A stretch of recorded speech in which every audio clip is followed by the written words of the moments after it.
আমরা ঠাকুর ধরে চলছি, দেখেন কত দীক্ষা হচ্ছে, কত প্লাবন হচ্ছে, কত কর্ম হচ্ছে। হনুমানের একটা গল্প আমি ছোটবেলায় রামায়ণে পড়েছিলাম। রামায়ণের গল্পটা ছিল এরকম যে হনুমান নিজের স্বরূপ সম্বন্ধে অবগত ছিলেন না। তো তিনি কি পারেন, তিনি অভিশপ্ত ছিলেন, তো তিনি আত্মবিস্মৃত থাকেন। কিন্তু তিনি এই আত্মবল সম্বন্ধে তিনি যে সচেতন হলেন যতক্ষণ না তিনি পুরুষোত্তম রামের স্মরণে এলেন। পুরুষোত্তম রামের স্মরণে এসে তার স্বরূপ সম্বন্ধে তার বোধোদয় হলো যে আমি এটা পারি।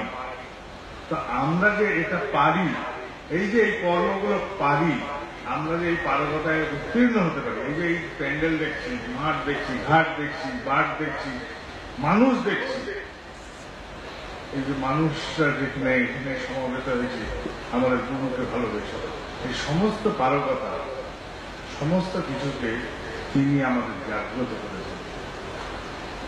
ভেবে দেখেন, কেউ আমরা 25খানা দীক্ষার বেশি দিতে পেরেছি?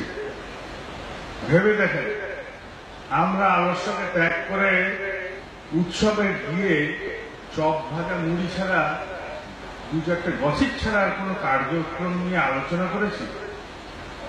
নিস্তব্ধ, চারিদিক শান্ত সমাহিত, সুনামি এলে এরকম ভয় থাকে যে সমুদ্র শান্ত স্নিগ্ধ হয়ে যায়, তারপরে আসে বিশাল প্লাবন। আমরা সেই প্লাবনের অংশীদার। আমরা হলাম সেই হাওয়ার দলা যেটা বয়ে চলেছে সেই ফুলের বাগানের উপর দিয়ে সৌরভ ছড়াতে ছড়াতে পৃথিবীর কোনায় কোনায়। ভেবে দেখেন, আমরা তারই অংশ। আর আচার্যদেব আমাদের মধ্যে এই ভাব জাগ্রত করে তুলেছেন, জাগ্রত করেছেন যে তোমরা পারো। এই উৎসব আমি ছোটবেলাও দেখেছি, দুর্গাপুরে হয়েছে, বর্ধমানে হয়েছে, সর্বত্র হয়েছে, এমনকি ভুবনেশ্বরে হয়েছে। সেই সময়ের উৎসব আর আজকের এই পারগতায় উত্তীর্ণ হয়ে আজকের এই উৎসব দেখলেই বুঝবেন যে আমরা কি হয়েছি। মানুষ জিজ্ঞেস করছে কাশ্মীর দেখো যে এটার জন্য কত টাকা লাগলো, যে এখানে টাকার ব্যাপার নেই, এখানে মানুষের কারবার, এটা মানুষের জগৎ। সৎসঙ্গের জন্য এইসব ছোটখাটো ব্যাপার মাত্র। ভেবে দেখেন তো, এত বড় উৎসবকে আমাদের সেক্রেটারি বলছেন এটা ছোটখাটো ব্যাপার মাত্র। আমাদের মূল হচ্ছে মানুষ। অনেক গল্প, অনেক কথা বলা যায়। ছোট একটা ঘটনা বলছি।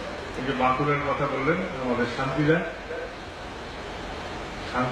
যে বাঁকুড়া মন্দিরের কথা বললেন, যেখানে পাঁচিল করছিলেন, তার পাশ দিয়ে বয়ে চলেছে নদী।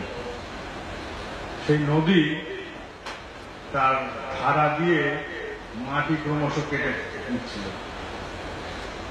বাঁধের ব্যবস্থা হল, আচার্যদেব করালেন।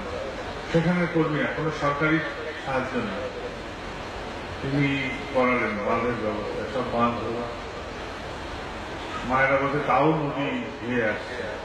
বলেন যে যান নদীর কাছে। সব দাদারা মায়েরা গিয়ে